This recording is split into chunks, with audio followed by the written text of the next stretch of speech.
Welcome back, Wayfinders. Today I'm going to be showing you how to do a bamboo fire saw. This is a friction firecraft method and very difficult to do. I would say it's the second most difficult firecraft method that I teach. First, we're going to split the bamboo shoot in half and start breaking it down using different techniques. This first one's called the beater stick method.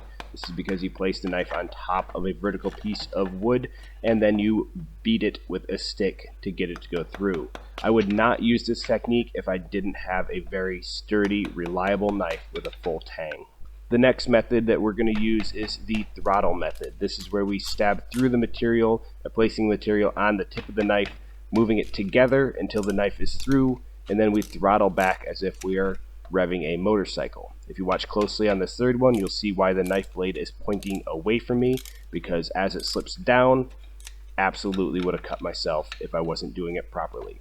The third method, if you are a little worried about hitting yourself with the knife on the throttle, is to do the exact same beginning steps, but then move the material through the knife which is stuck in the platform instead of moving the knife through the material above the platform. Whatever works best for you, either one produces the same results.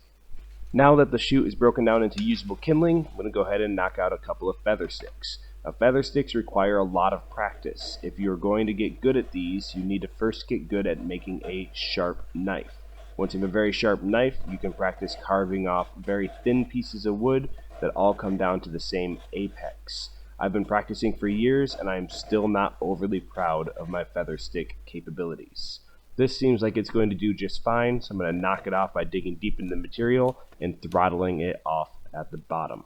In order to not have to fuss over multiple feather sticks when the fire is first started, I'm going to wire a bunch of these together into one big bundle. This makes making your fire a lot faster once you have that initial flame.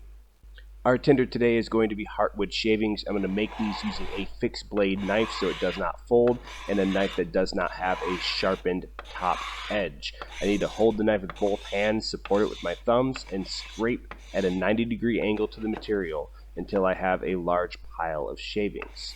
I'm going to do this a second time, but very lightly, to create smaller, more aerated shavings as my primary tinder, as the first ones I made were a little bit too thick to take the friction coal.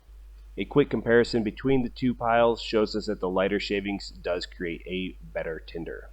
Finally, it's time to build our fire saw, and we're going to do that by notching a large piece of bamboo. If you use too small of a piece during this process, it will break. So this has to be 1/3 to 1/2 the entire shoot circumference for strength.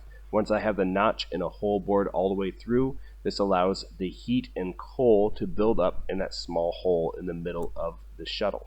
In order to keep the tinder in place, I place a single piece of bamboo across that I can hold down with my gloved hands. If you do not use gloved hands, you will get blisters because this process takes 3 to 4 minutes. Optimally, this is done with another person on the other side of you. You would push towards them and they would push towards you, cutting the amount of work that you're doing in half. I'm not set up for it, so I'm doing both directions myself. Once we have billowing smoke, we can stop and check on that coal. This tinder was a little bit more wet than I would have liked, and it took me another minute or two to get it to flare up. Slow and steady breaths over the course of a few minutes, allowing it to have plenty of fuel, oxygen, and heat, will eventually result in it drying out the tinder to the point of flame. This is when you want to toss on your secondary tinder and your feather sticks. The fire will build up rapidly at this point, so I'm going to move it away from the camera a little bit and get my kindling ready to go. In order to not burn down my camera setup, I'm going to demonstrate how I would add this kindling on the opposite side of the screen. Large swaths at a 90-degree angle to each other.